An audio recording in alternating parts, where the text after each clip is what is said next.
আসসালামু আলাইকুম। সবাইকে শুভেচ্ছা। আজকের ক্লাসে আমন্ত্রণ জানাচ্ছি আপনাদের সবাইকে। আশা করছি আপনারা সবাই ভালো আছেন। বেশ কয়েকদিন পর আপনাদের সাথে কথা হচ্ছে। আজকে আমাদের নতুন টপিকের আলোচনা শুরু হবে। জি, ওয়ালাইকুম আসসালাম শ্রাবণ সন্ধ্যা, উম্মে উনাইশা আপু, ওয়ালাইকুম আসসালাম। আপনারা ভালো আছেন আশা করছি। আপনারা কে কোথা থেকে শুনছেন আমাদের জানাবেন। আলহামদুলিল্লাহ আপনাদের দোয়ায় ভালো আছি, সবকিছু মিলিয়ে চলছে।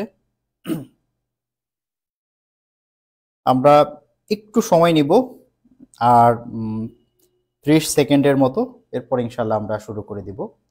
তো আজকের ক্লাসের মূল বিষয়টা বলবো যে ভয়েস চেঞ্জিং বাংলাদেশের এমন কোন এক্সাম নাই যে এক্সামে এটা থেকে প্রশ্ন হয় না। এটাতে প্রচুর প্রশ্ন হয়, এবং আপনারা যদি আমার সাথে থাকেন আপনাদের টেন্স জানতে হবে না, আপনাদের রুল মুখস্থ করতে হবে না, কিছুই করতে হবে না। শুধু আপনারা আমার সাথে থাকবেন, আমি কিভাবে বলছি বিষয়গুলোকে শুধুমাত্র একটু মাথার মধ্যে নেয়ার চেষ্টা করবেন। জাস্ট আমি কিছু লজিক দেখাবো, শুধু এই লজিকগুলো আপনার মাথায় একটু গেঁথে নেওয়ার চেষ্টা করতে হবে। মুখস্থ না, কিছু মুখস্থ করতে হবে না, এত কিছু আপনাকে জানতে হবে না। আমি যেভাবে বলবো শুধু এইভাবে একটু খেয়াল করে গেলে আপনি রিলেটেড সব প্রশ্ন আপনি সমাধান করতে পারবেন। তবে এই টপিকটা আমাদের এমসিকিউ এক্সামের জন্য যতটা গুরুত্বপূর্ণ, একইভাবে কিন্তু রিটেন এক্সামের জন্য গুরুত্বপূর্ণ। যারা আমরা রিটেন পরীক্ষা দিব, প্যাসিভ ভয়েস ছাড়া অনেক কিছুই বলা যায় না, লেখা যায় না, ঠিক আছে?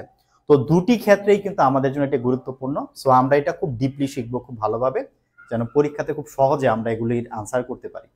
আমি বলে দিই, এই অংশটা আমাদের 4টা ভাগে ভাগ করা থাকবে। আমরা প্রথমত অ্যাক্টিভ থেকে প্যাসিভ করা শিখব, তারপর আবার প্যাসিভ থেকে অ্যাক্টিভ করা শিখাবো। ইন্টারোগেটিভের ভয়েস চেঞ্জিং এ নিয়ে প্রচুর প্রবলেম আছে আপনাদের অনেকের, এটি আমরা খুব ভালোভাবে সমাধান করব। লাস্টে আমরা ইম্পারেটিভের অংশটা শেষ করব। তো এখানে বেশ একটা লম্বা জার্নি হবে।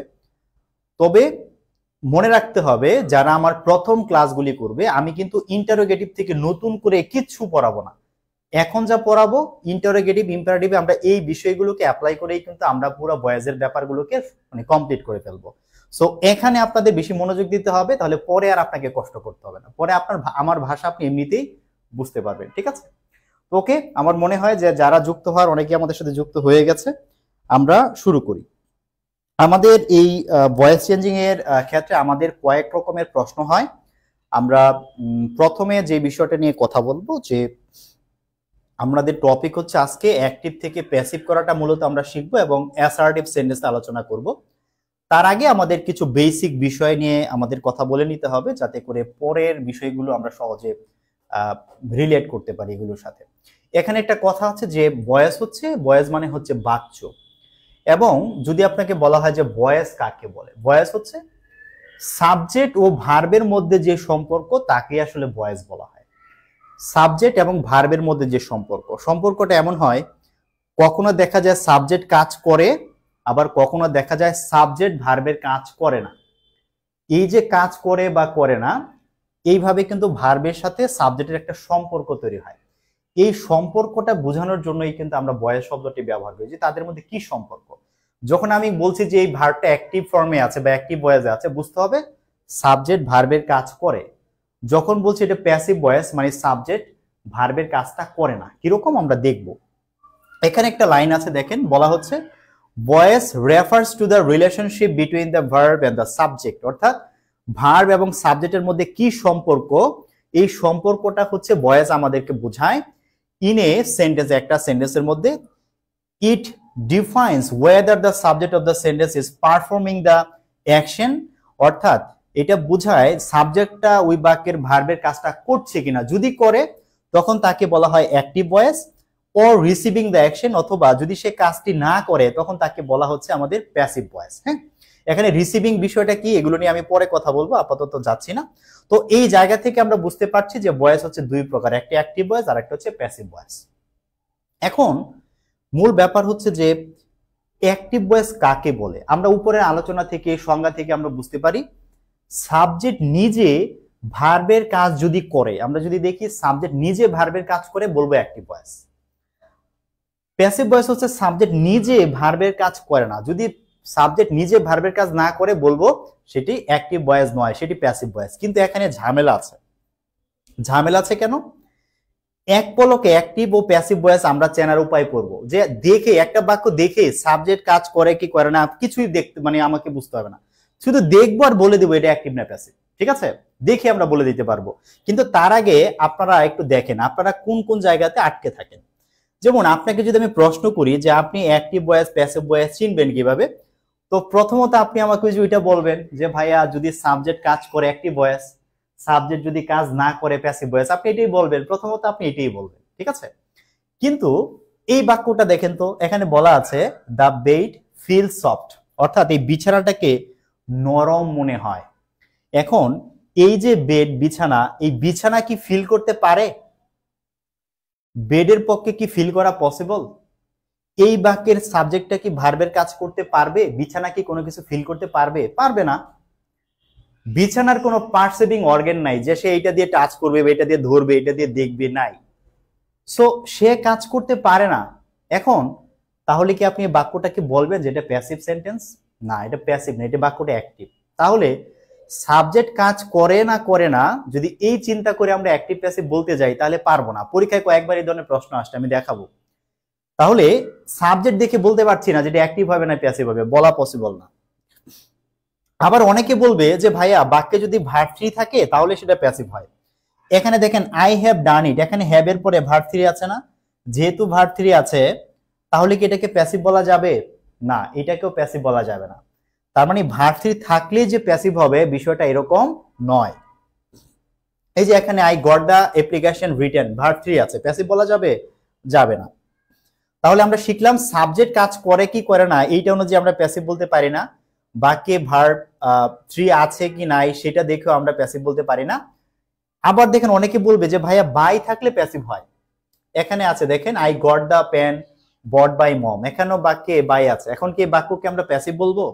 I will submit it by Friday, by আছে, প্যাসিভ বলবো? বাই 5 PM আছে, প্যাসিভ বলবো? না, এইভাবে প্যাসিভ বলা যাবে না।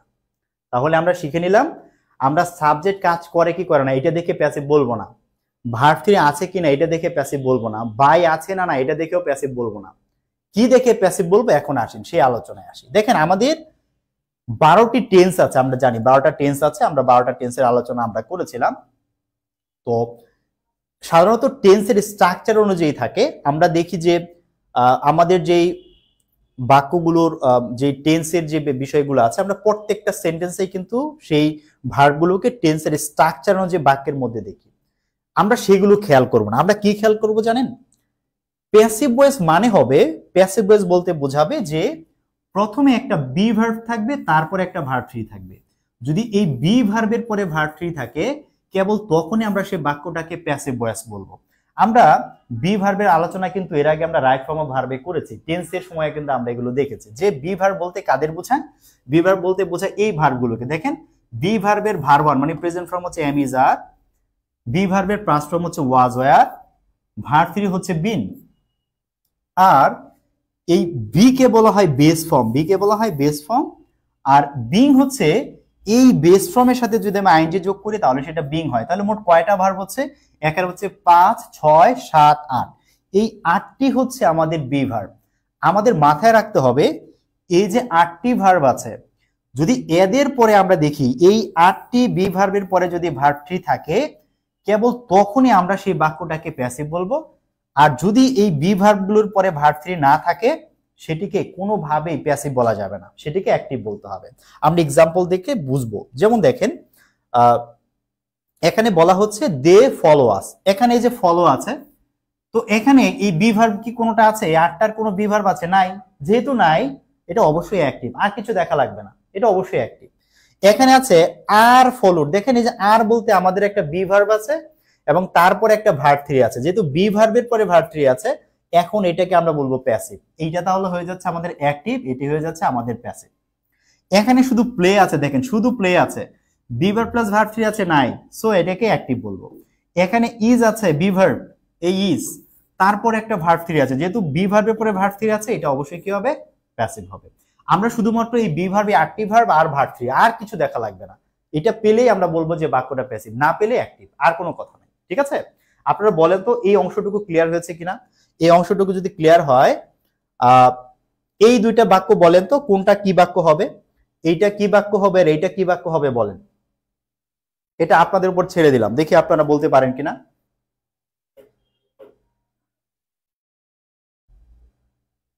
একটু ভালোভাবে চিন্তা করে বলেন, আমরা অনেকগুলো প্রশ্ন সলভ করব। হ্যাঁ, আজকের ক্লাসটা হচ্ছে পুরোপুরি শুধু বেসিক আলোচনা, একদম বেসিক বিষয়গুলো বুঝবো, পরবর্তীতে যত কঠিন সেন্টেন্সে আসুক ইনশাল্লাহ আমরা সেগুলি করতে পারবো।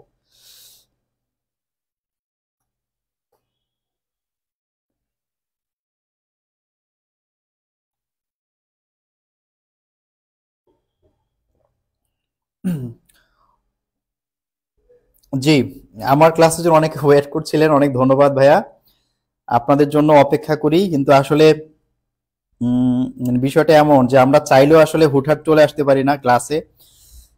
পেইড ব্যাচের একটু প্রেসারে আছি, কারণ পরীক্ষা তো চলে আসতেছে, বিসিএস পরীক্ষা চলে, সিলেবাস আমাদের শেষ করতে হবে, একটু চাপে আছি। হয়তো বিসিএস পরীক্ষা না হলে আপনাদের আরো বেশি ক্লাস দিয়ে আমরা আসলে আরো চেষ্টা করতে পারতাম, কিন্তু এই মুহূর্তে আসলে আমাদের পেইড ব্যাচ গুলো নিয়ে একটু ঝামেলা থাকার কারণে আসলে অনেক ক্ষেত্রেই আমরা আরো বেশি ক্লাস দিতে এই মুহূর্তে পারছি না। তবে আমরা সিলেবাস ইনশাল্লাহ শেষ করবো। জি, সিম্পল কমপ্লেক্সে আলোচনা বাকি আছে, আমরা সামনে করবো। আজকে থেকে আমরা ট্রান্সফরমেশন আলোচনা শুরু করছি, আমরা ভয়েস শেষ করব, তারপর হচ্ছে আমরা সিম্পল কমপ্লেক্স, এগুলো আমরা আস্তে আস্তে যাবো ইনশাল্লাহ। দেখেন তাহলে এখানে আমাদের এই বাক্যটার মধ্যে ইজ আছে কিন্তু ভার্ব থ্রি নাই, যেহেতু ভার্ব থ্রি নাই সো এইটাকে আমরা প্যাসিভ বলতে পারবো না, বলবো অ্যাক্টিভ। এখানে মিট আছে, দেখেন মিট, মিট আছে, শুধু ভার্ব ওয়ান আছে, এই বাক্যে কিন্তু B verb plus verb three নাই, সো এটাকে বলবো কি অ্যাক্টিভ। অনেকে আনসার দিয়েছেন, অনেক ধন্যবাদ, অনেক ধন্যবাদ। এখানে আরো কয়েকটি প্রশ্ন আছে, আমি যদি একটু দ্রুত সলভ করি, আমি প্রথম তিনটি সলভ করে দিচ্ছি, পরের দুইটি উত্তর আপনারা দিবেন। এখানে দেখেন আর এর পরে ভার্বের সাথে আইএনজি আছে, কিন্তু ভার্ব থ্রি তো নাই, সো এটা অবশ্যই অ্যাক্টিভ, অবশ্যই কি হবে, অ্যাক্টিভ হবে, প্যাসিভ বলা যাবে না। এখানে হেডের পরে ভার্ব থ্রি আছে ভাই, কিন্তু হেডের পরে ভার্ব থ্রি থাকলে তো হবে না, আমাদের লাগবে বি ভার্ব। বি ভার্ব কি ওই আটটা, am is are was were be being been, ওই আটটি লাগবে, আটটি কি আছে, নাই, সো এটিও হবে অ্যাক্টিভ। তারপরে এখানে বলেছে ক্যান নট মিজার, এখানে দেখেন মিজার একটা ভার্ব ওয়ান আছে, এটা মোডাল অক্সিলারির পরে ভার্ব ওয়ান বসে, আমরা রাইট ফর্ম অফ ভার্বে শিখেছি, মোডালের পরে কি থাকবে, বেস ফর্ম থাকবে, বেস ফর্ম আছে, B verb plus verb three নাই, সো এটিও অ্যাক্টিভ, এটিও কি হবে, অ্যাক্টিভ হবে। পরের দুটি তাহলে বলে ফেলেন তো কি হবে, পরের দুটি কি হবে, এখানে হ্যাভ এর পরে ভার্ব থ্রি আছে, এখানে কি বি ভার্ব আছে, বি ভার্ব নাই, তাহলে কি হবে, এখানে এই যে বিল্ড হচ্ছে একটা ভার্ব থ্রি এবং এখানে একটা বি ভার্ব আছে, বি বিন হচ্ছে বি ভার্বের ভার্ব থ্রি, তাহলে এখানে বি ভার্বের পরে যেহেতু ভার্ব থ্রি আছে, এখন তাহলে কি হবে, এটা তাহলে প্যাসিভ হবে। ঠিক আছে, তাহলে উপরেরটা অ্যাক্টিভ, পরেরটা প্যাসিভ। তার মানে এখন আমরা যখনই কোনো বাক্য আমার সামনে দিবে, এটি কি অ্যাক্টিভ হবে নাকি প্যাসিভ হবে, শুধু দেখবো বি ভার্ব আর ভার্ব থ্রি আছে কি নাই। এখন আসেন, আপনাদেরকে কোনো রুল মুখস্থ করাবো না, এই টেন্সে গেলে এইটা হয়, ওই টেন্সে গেলে ওইটা হয়, কিচ্ছু পড়া লাগবে না, মাথায় কিচ্ছু রাখা লাগবে না, শুধু আমি বলবো এই জিনিসটা একটু মাথায় নিতে হবে। এই চার্টটা আগেও পড়িয়েছি, আবারও বলছি, শুধু এই চার্টটা যদি আপনি মাথায় রাখেন যে এমিজার হচ্ছে, আমি যদি আপনাকে প্রশ্ন করি যে ভাইয়া বলেন তো বি ভার্বের ভার্ব ওয়ান কি কি, বি ভার্বের ভার্ব ওয়ান, বি ভার্বের ভার্ব ওয়ান কি কি, এমিজার। বি ভার্বের ভার্ব টু কি, বি ভার্বের ভার্ব টু হচ্ছে ওয়াজ ওয়ার। বি ভার্বের ভার্ব থ্রি কি, বি ভার্বের ভার্ব থ্রি হচ্ছে বিন। যদি আমি বলি বি ভার্বের বেস ফর্ম কি, আপনি বলবেন বি ভার্বের বেস ফর্ম হচ্ছে বি। যদি বলি বি ভার্বের সাথে আইএনজি দিলে কি হয়, বিং হয়। শুধুমাত্র এই 1 2 3 4 5টা কথা, আমি শুধু 5টা জিনিস দিয়ে পুরো বয়েস ব্যাপারটা আপনার মাথায় নিয়ে আসবো, শুধু 5টা বিষয় দিয়ে, এই 5টা জিনিস মনে আপনার মাথায় থাকলেই বয়েস আপনি বুঝবেন, আর কিছু লাগবে না। ঠিক আছে, তাহলে আমি বললাম যে যদি বলি যে বি ভার্বের ভার্ব ওয়ান কি, অ্যামিজার, বি ভার্বের ভার্ব টু কি, ওয়াজ ওয়ার, বি ভার্বের ভার্ব থ্রি কি, বিন, বি ভার্বের বেস ফর্ম কি, বি, বি ভার্বের সাথে আইএনজি দিলে কি হয়, বিং। শুধু এই 5টা কথা মাথায় রাখতে হবে, পারবেন না? এই 5টা কথা কি মাথায় রাখা যাবে না? কোনো টেন্স লাগবে না, কোনো স্ট্রাকচার লাগবে না, কিছু না, শুধু এই 5টা জিনিস মাথায় রাখবেন, আর কিছু লাগবে না, তাহলেই হয়ে যাবে। ওকে, আচ্ছা, এখন আসেন আমরা এই অংশটা যদি বুঝে থাকি, এখন আসেন আমরা কিছু বেসিক ধারণা নিব। এই ধারণাগুলো আমাদের অনেকের মাথায় আগে থেকেই আছে, আমরা এগুলো আগে আমরা দেখেছি। তবু আমরা কয়েকটা শুধু এমসিকিউ সলভ করে নেই, এমসিকিউ সলভ করে আমরা বাকি আলোচনায় যাব। যেমন পরীক্ষাতে আসতে দেখেন যে আলোচনা এতক্ষণ করলাম সেগুলো যদি আমরা একটু অ্যাপ্লিকেশন দেখি।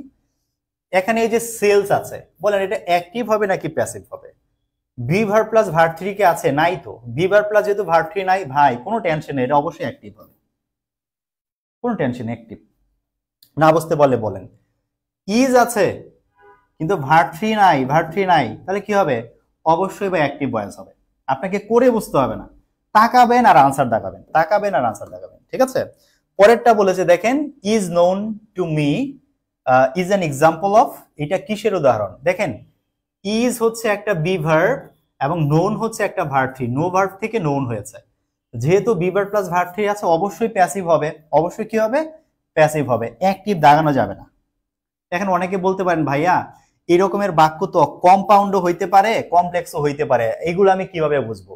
আরে ভাইয়া, একটা কম্পাউন্ড সেন্টেন্স এটা তো অ্যাক্টিভও থাকতে পারে, প্যাসিভও থাকতে পারে। একটা কমপ্লেক্স বাক্য অ্যাক্টিভও থাকতে পারে, প্যাসিভও থাকতে পারে।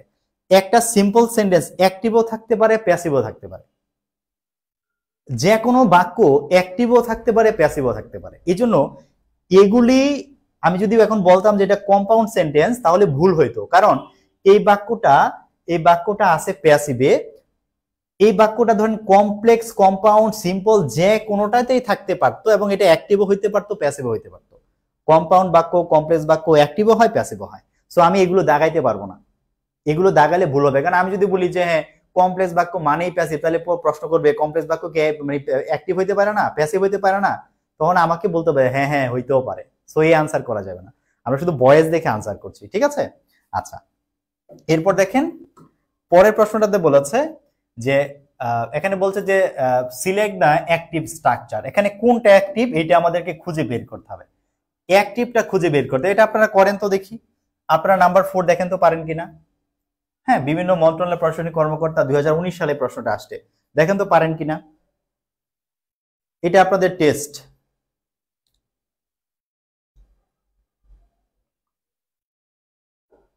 এখানে কোনটা অ্যাক্টিভে আছে, কোনটা প্যাসিভে নাই? আমরা যদি দেখি যে আমাদের এখানে বি ভার্বের পরে ভার্ব 3 আছে, তার মানে প্যাসিভ। বি ভার্বের পরে ভার্ব 3 আছে, প্যাসিভ। হ্যাঁ, এখানে হ্যাভের পরে ভার্ব 3 আছে, বি ভার্ব তো নাই, সো এইটাই হবে আমাদের অ্যাক্টিভ। আর এখানে দেখেন বি ভার্ব আর পরে কি আছে? ভার্ব 3 আছে। বি ভার্ব প্লাস ভার্ব 3 থাকলে কি হবে? প্যাসিভ হবে। তা বুঝতে পারছেন আমাদের সি কি হচ্ছে? আনসার হচ্ছে সি নাম্বার, আনসার হচ্ছে। এখানে বলেছে tea is liked by common people. এখানে এই যে ইজ এর পরে ভার্ব 3 আছে, অবশ্যই কি হবে? প্যাসিভ হবে। অবশ্যই কি হবে? প্যাসিভ, ঠিক আছে? প্যাসিভ হবে। কোয়াসি প্যাসিভ কি, ডাবল প্যাসিভ ভয়েস কি, এগুলো আমরা সামনে আসবো, এগুলো নিয়ে আপাতত কথা বলছি না। এগুলো যখন আমি পড়াবো তখন আপনারা নিজেরা এগুলো বুঝতে পারবেন যে এটা কেন হয় নাই। আপাতত ওই আলোচনায় যাচ্ছি না। এখানে ইজ এর পরে ভার্ব 3 আছে, সো এটাও আমাদের কি হবে? প্যাসিভ হবে, বি হবে। আর 7 নম্বরে আছে যে দ্য স্কুল ওয়াজ বিল্ড, ওয়াজ এর পরে ভার্ব 3 আছে, প্যাসিভ হবে। তো আশা করছি যে এগুলো আপনারা পারবেন, এগুলো নিয়ে আর আপনাদের কোনো অসুবিধা হবে না। বাক্য দেখেই আপনারা এগুলো আনসার করতে পারবেন। এখন আসেন আমরা আমাদের মূল বিষয়গুলোতে যাই। আমরা এই যে ভয়েস করি, আমরা ছোটবেলা থেকে আমরা একটা জিনিস শিখে আসছি। কি শিখে আসছি বলেন তো? আমরা একটা বাক্যের মধ্যে যখন দেখি যে আমাদের প্যাসিভ করতে দেয়, আমরা দেখি যে একটা বাক্যের দুইটা অংশ থাকে, দুইটা অংশ থাকে, দুইটা অংশ থাকে। সেটা কি? যেমন আমি যদি বলি যে উই সলভড দ্য প্রবলেম, এই যে বাক্যটা বললাম যে উই সলভড দ্য প্রবলেম, এই একটা সেন্টেন্সের মধ্যে আসলে কি কি থাকে? যখন আমাকে কোনো বাক্যকে প্যাসিভ করতে দেয়, নরমালি সেই সেন্টেন্সের মধ্যে কি থাকবে? একটা সাবজেক্ট থাকবে এবং তারপর একটা ভার্ব থাকবে, তারপর একটা অবজেক্ট থাকবে। এবং আমরা এটা শিখেছি খুব ছোটবেলা থেকে, সেই যারা 5, 4, আমি ক্লাস 4 থেকে ভয়েস করা শিখেছি। তো অনেকে হয়তো 6, 7 থেকে শুরু করেছেন। তো যেটা হয় যে এইটাকে আমাদেরকে এই অবজেক্টটাকে সাবজেক্ট করতে হয়, সাবজেক্টটাকে অবজেক্ট করতে হয়। এটি হচ্ছে আমাদের একদম বেসিক একটা ব্যাপার, যে আমরা বাক্যের মধ্যে সব সময় দেখি যে ভার্ব যেখানে থাকে তারপরে আমাদের অবজেক্ট থেকে এটাকে সামনে আনতে হয়, আর সাবজেক্টটাকে অবজেক্ট করতে হয়। এটি বয়েজের একদম একটা সাধারণ একটা বিষয়, এটা আপনারা সবাই জানেন। তবু আমি এই বিষয়টা একটু বুঝাই দিচ্ছি। সেটা হচ্ছে যে আমরা মনে রাখবো ভার্বের ঠিক আগে যা থাকবে সেটা আমাদের সাবজেক্ট হবে, এবং ভার্বের ঠিক পরে যা থাকবে সেটা আমাদের অবজেক্ট হবে। তবে অবজেক্ট যে শুধুমাত্র ভার্বের হয় বিষয়টা এমন না, প্রিপোজিশনের অবজেক্ট হয়, দুইটা জিনিসের অবজেক্ট হয়।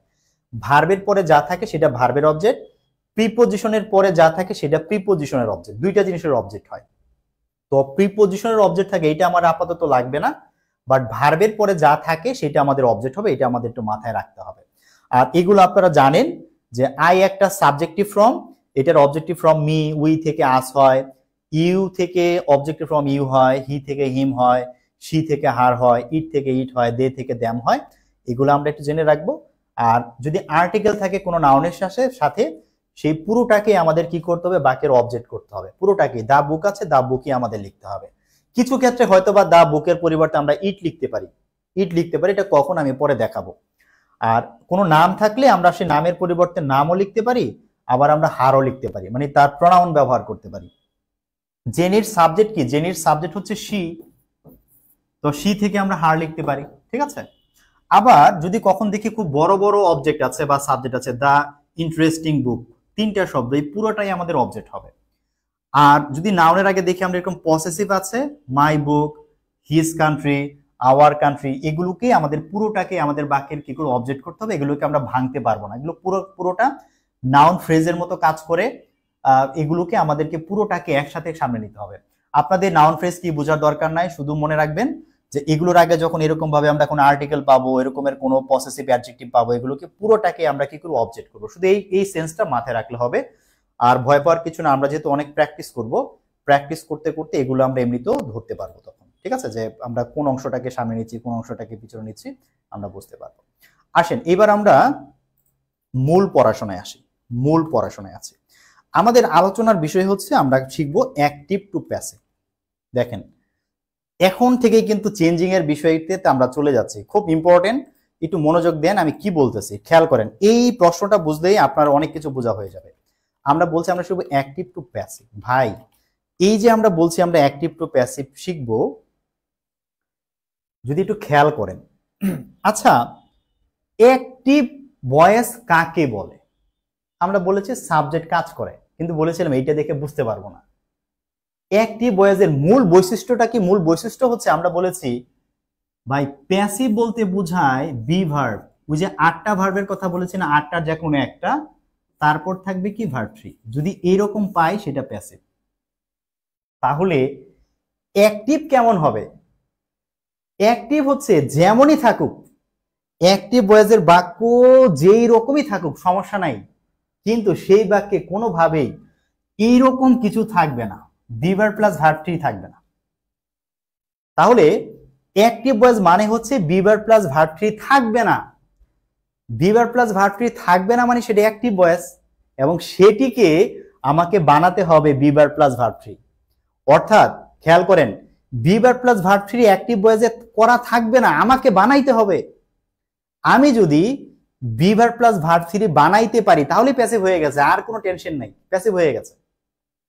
সহজ কথায় অ্যাক্টিভ ভয়েস মানে বি ভার্ব প্লাস ভার্ব 3 করা থাকবে না, আমাকে বি ভার্ব প্লাস ভার্ব 3 বানাইতে হবে। যদি বানাইতে পারি ওকে, ভয়েস হয়ে গেছে। এবং সাথে মিনিংটা যেন না চেঞ্জ হয়, বাকি মিনিংটা যেন না বদলায়, এটা আমাকে খেয়াল রাখতে হবে, তাহলেই হয়ে যাবে। ওকে, এটা হচ্ছে আমাদের মূল ব্যাপার। এখন খেয়াল করেন, আমরা যখনই অ্যাক্টিভ থেকে প্যাসিভ করতে যাব, আমরা ওই বাক্যটাকে বিভিন্নভাবে সাজাবো, কিন্তু মনে রাখতে হবে এই যে বি ভার্ব লিখেছি না, বি ভার্ব, এই বি ভার্ব প্লাস ভার্ব 3 করা থাকবে না, বি ভার্ব প্লাস ভার্ব 3 আমি করব। করার সময় আপনি মনে রাখবেন প্রত্যেক ক্ষেত্রে যখনই আপনি অ্যাক্টিভ থেকে প্যাসিভ করবেন, আপনাকে অবশ্যই একটা বি ভার্ব নিজে থেকে ব্যবহার করতে হবে। এটা হচ্ছে আমাদের সবচেয়ে মহান দায়িত্ব ভয়েস করার ক্ষেত্রে, যে যখন আমি প্যাসিভ করব আমার নিজের দায়িত্ব একটা বি ভার্ব ওই বাক্যের মধ্যে ঢুকাইতে হবে। বাক্যে নাই বি ভার্ব, আমাকে বাক্যের মধ্যে বি ভার্ব আনতে হবে। যদি ওই বাক্যের মধ্যে আগে থেকেও বি ভার্ব দেয়া থাকে, তবুও প্যাসিভ করার স্বার্থে আমাকে নিজে থেকে ওই বাক্যের ভিতরে একটা বি ভার্ব আনতে হবে। যদি বি ভার্ব আনি তাহলে প্যাসিভ হবে, নাইলে হবে না। এখন আমরা অনেকেই মুখস্থ করব, উই টেন্সে উই বি ভার্ব, উই টেন্সে উই বি ভার্ব। কোনো দরকার নেই, কোনো কিছু মুখস্থ করা লাগবে না, আমরা কিচ্ছু মুখস্থ করব না। কিভাবে করব দেখেন, আমাদের মূল কথা হচ্ছে আমরা যখন প্যাসিভ অ্যাক্টিভ থেকে প্যাসিভ করতে যাব, একটা বিভার্ব তো নিজে থেকে ব্যবহার করতে হবে। এটি আমরা করব কিভাবে দেখেন, আমি আপনাদেরকে একটা এক্সাম্পল দেই, আমি আপনাদের বোঝার স্বার্থে। এটা হচ্ছে আমাদের রুল 1। হ্যাঁ, আমরা 5টা রুল শিখবো, 5টা রুলের মাধ্যমে আমাদের সব শেষ হয়ে যাবে। আমি প্রথম যে রুলটা নিয়ে কথা বলবো এখন, আপনারা যদি একটু খেয়াল করেন, আমি এখানে আপনাদের যে ভার্বের যেই বিভার্বের যে চার্টটা দিয়েছিলাম, শুধু এইটা একটু খেয়াল রাখবেন। এই চার্টটা আমি এখানে দিয়ে রাখলাম আপনাদের চোখের সামনে। এখন আমরা বেসিক একটা বিষয় নিয়ে কথা বলি। দেখেন, এইটা আপনারা পারেন, কিন্তু এখান থেকে আমি কি বুঝাতে চাই এটা একটু মাথায় নেন, তাহলে বাকি জটিল প্রশ্নগুলো বুঝবেন।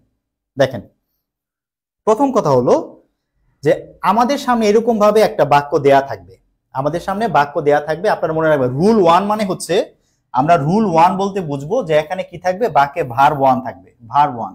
রুল 1 মানে বাক্যে ভার্ব 1 থাকবে, ভার্ব 1 থাকলে আমরা রুল 2, এটা মানে রুল 1 আমরা ব্যবহার করব। তো এখানে কি করতে হচ্ছে দেখেন, প্রথম কথা হচ্ছে এই যে অবজেক্ট আছে না, আমরা এই অবজেক্টটাকে সাবজেক্ট করতেছি। দেখেন, অবজেক্টটাকে আমরা সামনে নিয়ে আসছি, আমরা এটাকে সামনে নিয়ে আসবো, আনার পরে এইবার নিজে থেকে আমরা অ্যামিজার দেব। আমরা সারা জীবন মুখস্থ করছি, কিন্তু কখনো জিজ্ঞেস করে না অ্যামিজার কেন দেই। তাকান তো, এই যে এখানে ভার্ব 1 আছে, ভার্ব 1 প্রেজেন্ট ফর্ম আছে না, ভার্ব 1। ভাই, আমরা পরীক্ষার সময় কোনো কিছু মুখস্থ করে আনসার করব না। ভয়েসের ক্ষেত্রে আমরা কি করব, আমরা এই বাক্যে যে ভার্বটা থাকবে, এই বাক্যের যে মেইন ভার্ব থাকবে, তাকে জিজ্ঞেস করব যে ভাই তুমি কোন ফর্মে আছো, এই ভার্ব 1টা কোন ফর্মে আছে বলেন তো। প্রেজেন্ট ফর্মে আছে না, প্রেজেন্ট ফর্ম ভার্ব 1 এ আছে, ওকে ভার্ব 1 আছে। এখন আপনি বলেন, এই যে আমাদের বি ভার্ব, বি ভার্বের ভার্ব 1 কোনগুলো, বি ভার্বের ভার্ব 1 হচ্ছে অ্যামিজার। যেহেতু বি ভার্বের ভার্ব 1 অ্যামিজার, বাক্যের ভার্বটাই আপনাকে বলে দিবে আপনাকে কোনটা ব্যবহার করতে হবে। টেন্স বোঝা লাগবে না, মুখস্থ করা লাগবে না, কিচ্ছু না। আপনি যদি ভার্বটা চিনতে হবে এটা কোন ফর্মে আছে, যে হ্যাঁ এটা ভার্ব 1 আছে, তাহলে আপনাকে বি ভার্বের ভার্ব 1 ব্যবহার করতে হবে।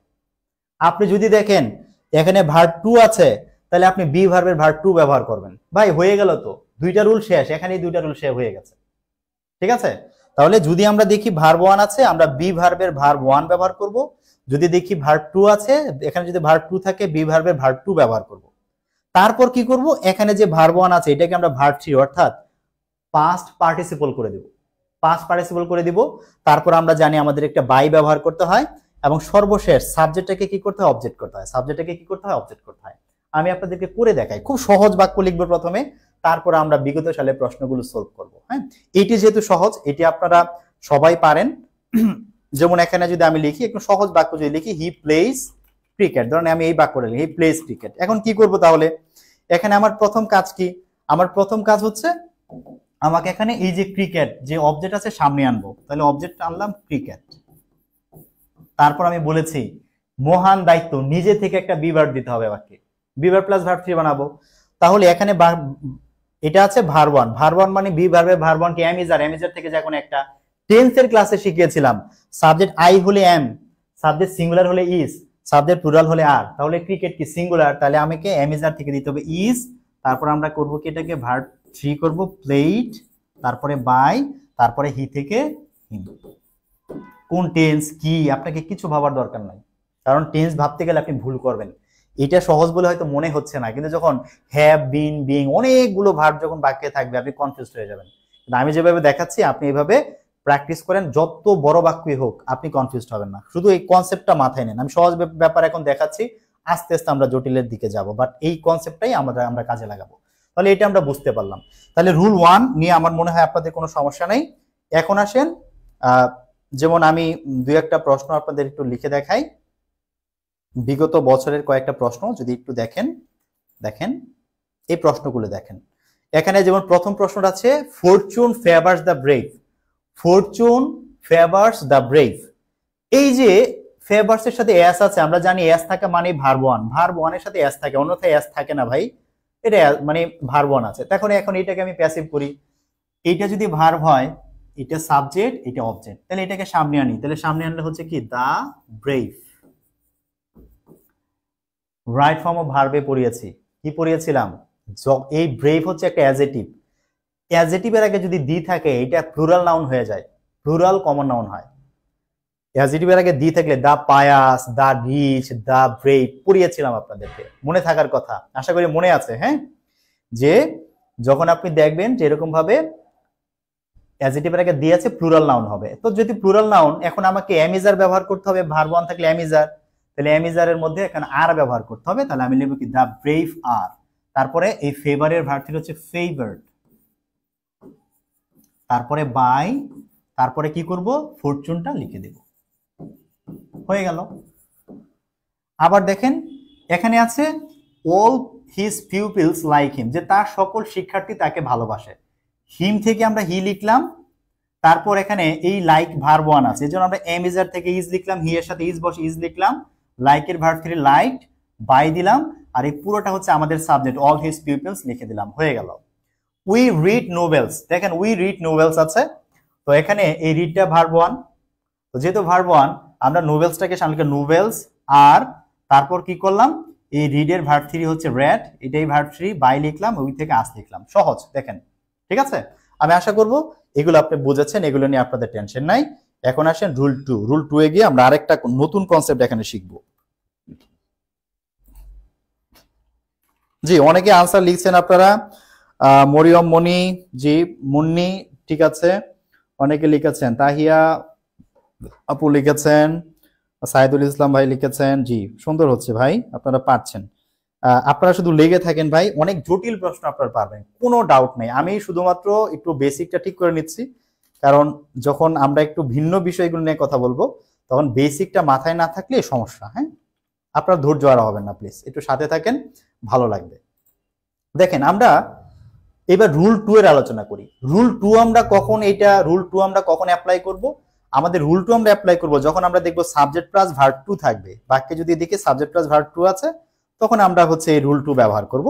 এবং এখানে আমাদের মুখস্থ করার দরকার নাই, কারণ আমরা তো অলরেডি শিখে ফেলছি যে যদি আমরা বাক্যের মধ্যে দেখি ভার্ব ওয়ান আছে, তখন আমরা বি ভার্বের ভার্ব ওয়ান এমিজার ব্যবহার করব, আর ভার্ব টু থাকলে বি ভার্বের ভার্ব টু ওয়াজ ওয়ার ব্যবহার করব। শেষ, এই দুটো রুল হয়ে গেল।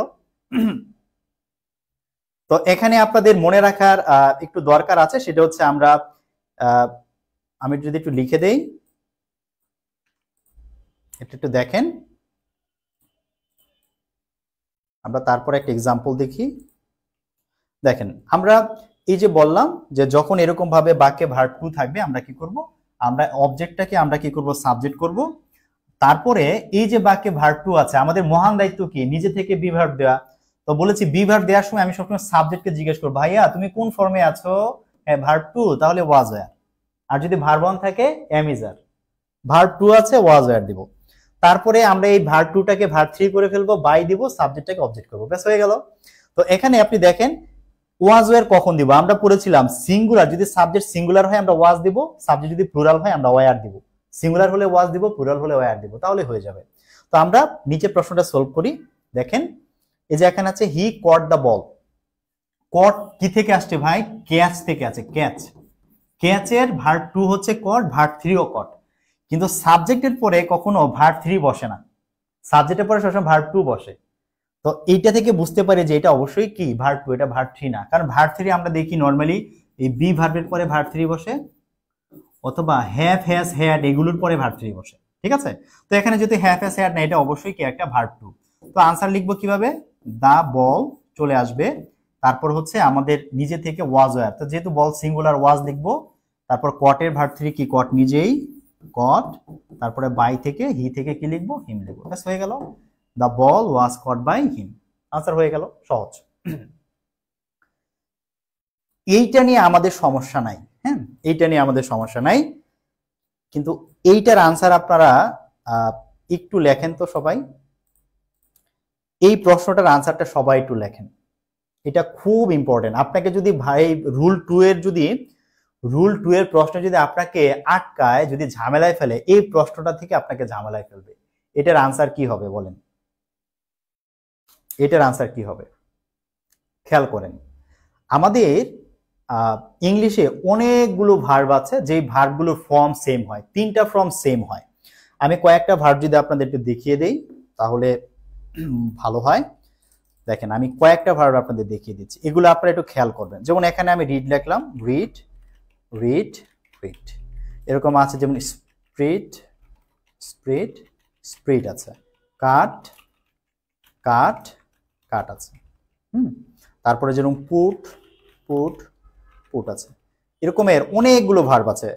আপনারা খেয়াল রাখবেন যেমন টেলিকাস্ট, হ্যাঁ, এই টেলিকাস্টের তিনটার ফর্মই কিন্তু সেম, টেলিকাস্ট তিনটার ফর্মই সেম, এগুলো অবশ্যই জানবেন ভাই, এগুলো প্রিভিয়াস ইয়ার পরীক্ষাতে আসছে। ব্রডকাস্ট, হ্যাঁ, এই ব্রডকাস্ট ভার্বের তিনটা ফর্মে কি হবে, তিনটা ফর্মই সেম হয়, তিনটা ফর্মই হচ্ছে সেম হবে। এখন পরীক্ষাতে রিড দিয়ে ব্রডকাস্ট দিয়ে দুইভাবে প্রশ্ন আসে। এখানে একটা ভার্ব মানে দিয়েছি, হি রিড এ বুক, আবার এই বাক্যটা আপনার সামনে এইভাবে না দিয়ে আপনাকে দিতে পারে যে হি রিডস এ বুক, আবার দিতে পারে আই রিড আ বুক। বুঝেন এখানে ডিফারেন্সটা কোথায়, ডিফারেন্সটা কোথায় ভালোভাবে বুঝেন। দেখেন যখন আমরা দেখব যে এটা থার্ড পারসন সিঙ্গুলার নাম্বার, ভার্বের সাথে এস আছে, তখন বুঝতে হবে এটা একটা ভার্ব ওয়ান, ভার্ব ওয়ান। কারণ আমরা জানি প্রেজেন্ট ইনডিফিনিট টেন্সে সাবজেক্টটা যদি থার্ড পারসন সিঙ্গুলার হয় তখন আমাদের ভার্বের সাথে এইভাবে এস বা ইএস যোগ করতে হয়। কখন যোগ করতে হয়, সাবজেক্ট যদি থার্ড পারসন সিঙ্গুলার হয় তখন ভার্ব ওয়ানের শেষে এস বা ইএস, এই এস দেখে বুঝি এটা ভার্ব ওয়ান। আবার এইটা থার্ড পারসন সিঙ্গুলার আছে, দেখেন থার্ড পারসন সিঙ্গুলার কিন্তু এস নাই। কেন এস নাই, কারণ এই রিডটা হচ্ছে ভার্ব টু, ভার্ব টু এর পরে এস যোগ করা যায় না, ভার্ব টু এর পরে এস যোগ করা যাবে না। সুতরাং এইটা কিন্তু আমাদের 2 নাম্বার রুলে করতে হবে, আর এইটা আমাদের 1 নাম্বার রুলে করতে হবে। এখন আপনি যদি না জানেন যে এই ভার্বগুলোর তিনটা ফর্ম সেম, এস হওয়ার কথা যদি ভার্ব ওয়ান হয়, এস নাই মানে এটা ভার্ব টু, যদি আপনি ধরতে না পারেন আপনি তো পরীক্ষায় ভুল করবেন। এই ব্রডকাস্ট থেকে পরীক্ষা আসছিল, টেলিকাস্ট থেকে পরীক্ষা আসছে, যারা চিনতে পারেন ভুল করেছে। আবার এই জায়গাতে দেখেন আই রিড, আয়ের পরে তো এস দেয়া যায় না, আয়ের পরে তো এস হয় না। সো এখন এই রিড কি আমরা ভার্ব ওয়ানও ধরতে পারি, ভার্ব টু ধরতে পারি। এটার বয়েজ আমরা দুই ভাবেই করতে পারবো, দুইটাই হবে, দুইটাই রাইট, কোনোটাই ভুল বলা যাবে না, কোনোটাই ভুল বলা যাবে না। দেখেন তাহলে আনসারগুলি কি হবে, আমাদের যে প্রথম যেটা আছে, আমাদের প্রথম এটাকে কি বললাম যে এখানে আমরা রিডটাকে কি ধরবো, এটাকে আমরা ভার্ব টু ধরবো, তাহলে আমাদের এখানে ওয়াজ ওয়ার ব্যবহার করতে, আমরা লিখবো a book was read by him, এই আনসার লিখতে হবে। আবার নিচেরটাতে যেহেতু এস আছে, এখন আমরা এটাকে ধরবো কি, এটাকে আমরা এখন ধরবো, এটাকে এখন আমাদেরকে প্রেজেন্ট ধরে আনসার করতে হবে। আমরা লিখবো a book is read by him। আর নিচে যেটা আছে, আমরা যেটা এখানে যেটা বললাম, কারণ আয়ের ক্ষেত্রে তো আমরা জানি যে আমাদের এস বাই এস লাগে না, আয়ের ক্ষেত্রে আমাদের এস বাই এস দরকার হয় না, তাহলে এটাকে ভার্ব ওয়ান ভার্ব টু দুইটা ধরতে পারবো। তাহলে যদি আমি এটাকে ভার্ব ওয়ান ধরি তখন আনসার হবে a book is read by me। আর যদি আমি এটাকে ভার্ব টু ধরি তখন আমাকে লিখতে হবে a book was read by me। দুইটাই হবে আনসার, দুইটাই হবে। যদি পরীক্ষাতে আপনারা দেখেন দুইটাই অপশনে আছে, এটা যদি কেউ কোনো যদি পরীক্ষক প্রশ্ন এইভাবে করে যে দুইটাই অপশনে দিয়েছে, এটা আসলে ঠিক হবে না, কারণ দুইটাই রাইট। তবে যদি দুইটাই অপশনে থাকে আমাদের একটাই দাগাতে হবে, তখন প্রেজেন্টটা দাগানোটাই ভালো, প্রেজেন্টটা দাগানোই ভালো। কিন্তু এইটাকে কিন্তু ভুল বলা যাবে না যে এটা ভুল, এটা বলা যাবে না, দুইটাই হবে। আমাকে একটু বলেন তো পার্থক্যটা কি একদম ক্লিয়ার হয়েছে, ক্লিয়ার হয়েছে, মাথার মধ্যে কি ঢুকেছে একদম ভালোভাবে, বলেন ভালোভাবে ঢুকেছে কিনা বলেন। যদি মাথায় ঢুকে থাকে এইটার আনসারটা লেখেন, লেখেন BBC BBC broadcast the news. এইটার আনসারটা কি হবে আপনারা একটু লেখেন কমেন্টে, আমি দেখি যে আপনারা আসলে নিতে পেরেছেন কিনা। এইটা কিন্তু পরীক্ষাতে বেশ কয়েকবার আসছে, আবার আসবে, ঠিক আছে, আবার আসবে। তো যারা আগে ইজ লিখছিলেন তারা কিন্তু ধরা খাইছেন। হ্যাঁ,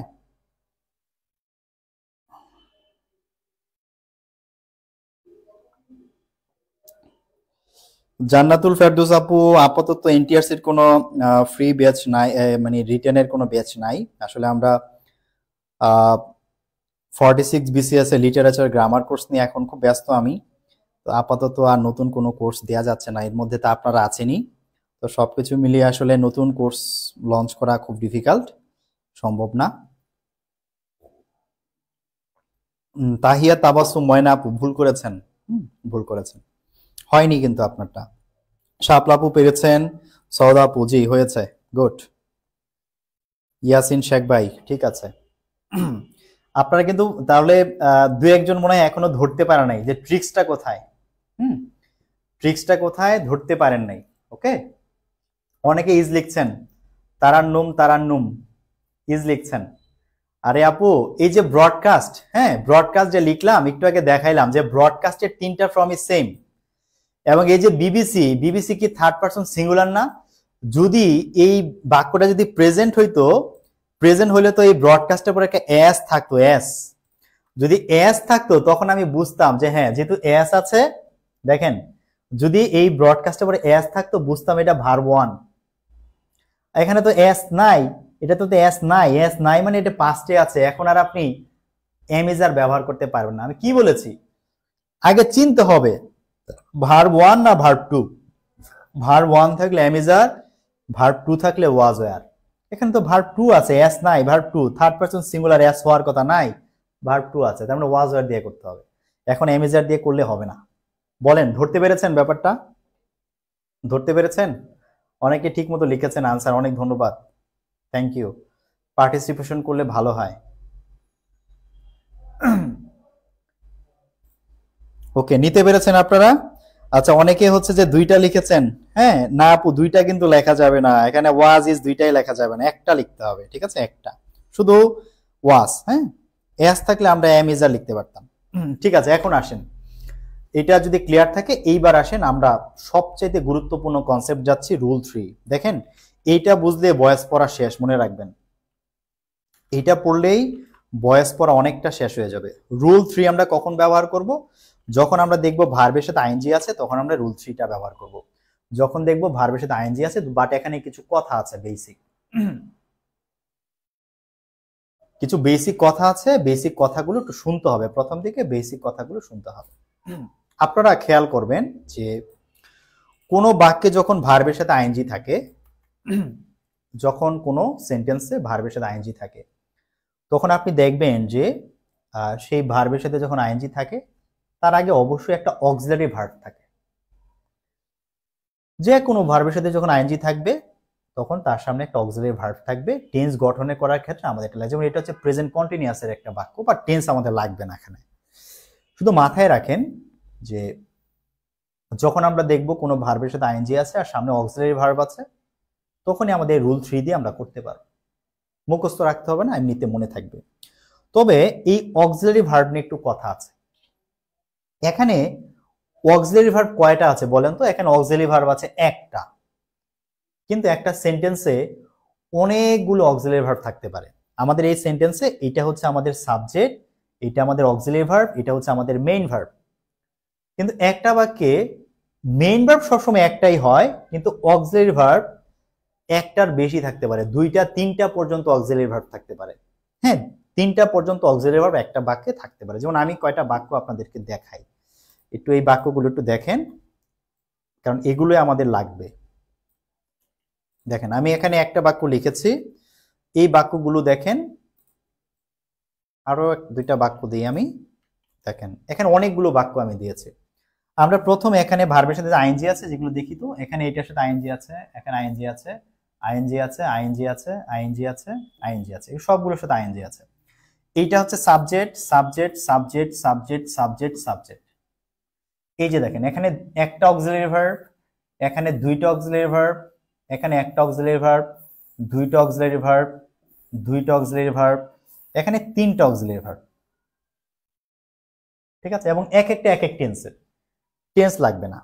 তাহলে আমরা এখানে বুঝলাম যে আমাদের এখানে অক্সিলারি ভার্ব কি আছে। সবসময় যে একটা অক্সিলারি ভার্ব থাকবে এমন কোনো কথা নেই, একটার বেশি থাকতে পারে, 2টা 3টা পর্যন্ত অক্সিলারি ভার্ব বাক্যের মধ্যে থাকে। আমরা কি করব জানেন? আমরা এই ধরনের বাক্যকে আমরা যখন প্যাসিভ করব, আমাদের প্রথম কাজ হবে, এইটা হচ্ছে বাক্যের subject, auxiliary verb, main verb, object. আমরা এই 4টা অংশে বাক্যটাকে ভাগ করে নেব। এটা সহজ, সাবজেক্ট, আইএনজি, মাঝখানে অক্সিলারি ভার্ব, শেষেরটা হচ্ছে অবজেক্ট। প্রথম কাজ, আমরা এই অবজেক্টটাকে সামনে আনবো। আমরা এই অবজেক্টটাকে কি করব, সামনে আনবো, দা ফ্লোর সামনে আনবো। প্রথম কাজ, অবজেক্টগুলোকে সামনে আনার পরে এই বাক্যে কয়টা অক্সিলারি ভার্ব আছে, তিনটা না, এই তিনটা অক্সিলারি ভার্ব এখানে লিখে ফেলবো। যদি বাক্যে একটা দুইটা অক্সিলারি ভার্ব থাকে, এই দুইটা অক্সিলারি ভার্ব এখানে লিখে ফেলবো। যদি বাক্যে একটা অক্সিলারি ভার্ব থাকে, এই একটা লিখে ফেলবো। সহজ কথা। আমি প্রথমে কি করব, আমি প্রথমে বাক্যের যে অবজেক্ট থাকে সেই অবজেক্টটা লিখবো, তারপরে বাক্যের যে অক্সিলারি ভার্বগুলো আছে সেই অক্সিলারি ভার্বগুলো পরপর সাজিয়ে দিব। এটা আমাদের মূল কাজ। হ্যাঁ, প্রথম কাজ হচ্ছে এটা। তো আমাদের এই বাক্যে আছে কি, দা ফ্লোর, আমি লিখলাম দা ফ্লোর। এরপরে এই বাক্যের মধ্যে অক্সিলারি ভার্ব কয়টা আছে দেখেন তো, তিনটা। আমি তিনটা লিখে ফেলবো, দা ফ্লোর উইল হ্যাভ বিন, আমি তিনটা লিখে ফেলবো। লিখে ফেললাম। এইবার আমার কাজ কি বলেন তো, ওই যে মহান দায়িত্ব, নিজে থেকে একটা বিভার বানা, নিজে থেকে বিভার আনতে হবে। কিন্তু আমি কিন্তু আপনাদের মুখস্থ করতে বলি না। আপনি কি করবেন, বাক্যের মেইন ভার্ব দেখবেন, মেইন ভার্বের কি অবস্থায় আছে। মেইন ভার্ব কি অবস্থায় আছে বলেন তো, মেইন ভার্বের সাথে আইএনজি। মেইন ভার্বের সাথে যদি আইএনজি হয়, তাহলে আপনি বি ভার্বের সাথে আইএনজি দিবেন। বি ভার্বের সাথে আইএনজি দিলে কি হয়, বিং হয়। বি ভার্বের সাথে আইএনজি দিলে বিং হয়। তো যেহেতু মেইন ভার্বের সাথে আইএনজি আছে, এই জন্য আপনি নিজে থেকে কি করবেন, বাক্যে বিং যোগ করবেন। বিং, বিং দিলাম। মুখস্থ না। বাক্যে ভার্ব 1 বি ভার্বের verb 1 am is are, verb 2 be ভার্বের ভার্ব 2 ওয়াজ আর, ভার্বের সাথে আইএনজি, তাহলে বি ভার্বের আইএনজি কি, বিং, বিং দিব। হয়ে গেল বিং দেয়া। এইবার কি করব, এই ভার্বের ভার্ব 3, এই ভার্বের ভার্ব 3 আছে কি, ক্লিনড, তাহলে আমি লিখে দিব ক্লিনের ভার্ব 3 হচ্ছে ক্লিনড। তারপরে বাই, সি থেকে কি লিখবো, হার, বাই, হয়ে গেছে ভয়েস। এটাই করতে হবে। শুধু অবজেক্টটাকে সাবজেক্ট করবেন, বাকির অক্সিলারি ভার্বগুলো সব লিখে ফেলবেন, তারপর নিজে থেকে একটা বিভার্ব দিবেন, ভার্ব 3, হয়ে গেল তো ভয়েস। এটাই ভয়েসের মূল কেরামতি, আর কিছু না। ঠিক আছে, বলেন কঠিন লাগলো? যেমন আমরা যদি এই বাক্যটা সলভ করি, দেখেন আমি আরেকটা বাক্য সলভ করি। যদি আমি এইটা করি, সি, এটা আইএনজি, তাহলে এটা হচ্ছে আমাদের অক্সিলারি ভার্ব, এটা হচ্ছে আমাদের অবজেক্ট। তাই প্রথমে লিখি অবজেক্ট, ডিনার। তারপরে কি, বাক্যের অক্সিলারি ভার্বগুলো লিখবো। বাক্যে কয়টা অক্সিলারি ভার্ব আছে, দুইটা, উইল বি, তাহলে আমি লিখবো উইল বি, দুইটা অক্সিলারি ভার্ব লিখবো। লিখে ফেললাম। এবার নিজের মহান দায়িত্ব কি, নিজে থেকে বি ভার্ব দেওয়া। কি রেখে দিব, মেইন ভার্ব। মেইন ভার্বের সাথে গেছে আইএনজি, বি ভার্বের সাথে আইএনজি দিলে কি হবে, বিং, তাহলে দিব বিং, উইল বি বিং। তারপর আপনি ভার্ব 3, কুকের ভার্ব 3 কি, কুক, বাই, সি থেকে কি হবে, হার, হয়ে গেল। ওকে, সহজ কিন্তু। He had been solving the A problem, তাহলে আমাদের অবজেক্ট কি, এ প্রবলেম। আমি প্রথমে লিখবো এ প্রবলেম। কয়টা অক্সিলারি ভার্ব আছে, দুইটা, বাই দুইটা লিখে দিলাম, হ্যাড বিন। এইবার নিজের মহান দায়িত্ব, ভার্বের সাথে আইএনজি আছে, তাহলে কি দিব, বিং, তাহলে হচ্ছে বিং দিলাম, বিং। তারপর দিব ভার্ব 3, সলভের ভার্ব 3 কি, সলভড। তারপরে বাই, তারপরে কি আছে, হি, হি থেকে কি হবে, হিম। এই তো প্যাসিভ হয়ে গেল। A problem had been being solved by him. আমি আশা করি পরীক্ষাতে যখন এই ধরনের প্রশ্ন আসবে, বিন হবে নাকি বিং হবে, এগুলো নিয়ে আর ডাউট হবে না। কারণ বাক্যে কি আছে আর আপনি কি দিবেন, আপনি নিজেই সিদ্ধান্ত নিয়ে বসাতে পারবেন, নিজেই সিদ্ধান্ত নিয়ে বসাতে পারবেন। বলেন কঠিন লাগলো কিনা, বলেন মাথায় কি ঢুকেছে, সবার সবার মাথায় ঢুকেছে, বলেন।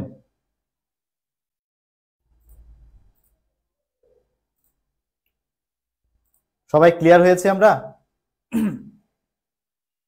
আমরা কিচ্ছু মুখস্থ করবো না, কোনো মুখস্থ না, কিচ্ছু মুখস্থ করা দরকার নাই। উই স্ট্রাকচার এটা হয়, উই টেন্স এটা হয়, এগুলো দেখে বয়স শিখতে পারবেন না। ওগুলো শিখতে গেলে আপনি এগুলো মনে করতে করতে পরীক্ষার হলে ভুল করে আসবেন, বিশ্বাস করেন আপনি ভুল করবেন। ঠিক আছে, জি। আমি একটা প্রশ্ন দিব, এটা হচ্ছে একটা জিনিস শেখানোর জন্য আমি প্রশ্নটা দিচ্ছি। এটা একটু খেয়াল করেন, এটা একটু খেয়াল করতে হবে। ধরেন আমি এই প্রশ্নটা যদি আমি লিখি যে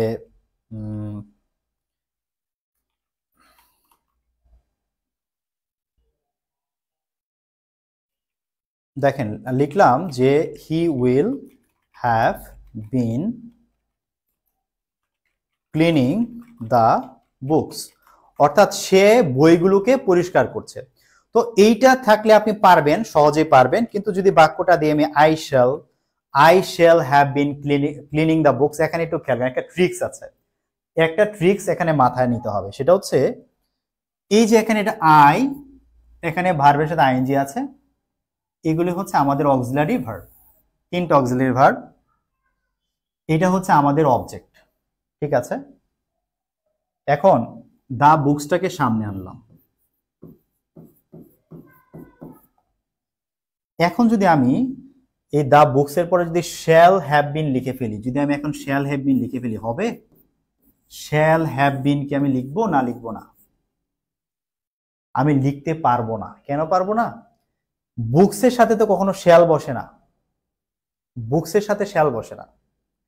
যেহেতু বুকসের সাথে শ্যাল বসে না, বুকসের সাথে কি বসে? উইল বসে। আপনি দেখেন শ্যাল যেই কথা, উইল একই কথা। শ্যালও ফিউচার টেন্সে বসে, উইলও ফিউচার টেন্সে বসে। তো এই ক্ষেত্রে আমি কিন্তু এখানে শ্যাল লিখলে হবে না, আমার সাবজেক্টের সাথে ম্যাচ হবে না। আমাকে কিন্তু এখন উইল লিখতে হবে। উইল আমি লিখবো the books will have been. তারপরে ওই যে নিজের মহান দায়িত্ব, নিজে থেকে বিভার দেওয়া, আইএনজি আছে, তাহলে দিব কি? বিন। তারপরে ভার্ব থ্রি দিব বাই। এই তো আনসার হয়ে গেল। তার মানে আমি যেটা বলতে চাচ্ছি যে আপনারা যখন এই অক্সিলারি ভার্বগুলো লিখবেন, সব সময় শুধু প্রথম অক্সিলারি ভার্বটা আপনি খেয়াল রাখবেন যে প্রথমটা এই সাবজেক্টের সাথে ম্যাচ করে দিতে হবে, প্রথমটা ম্যাচ করতে হবে।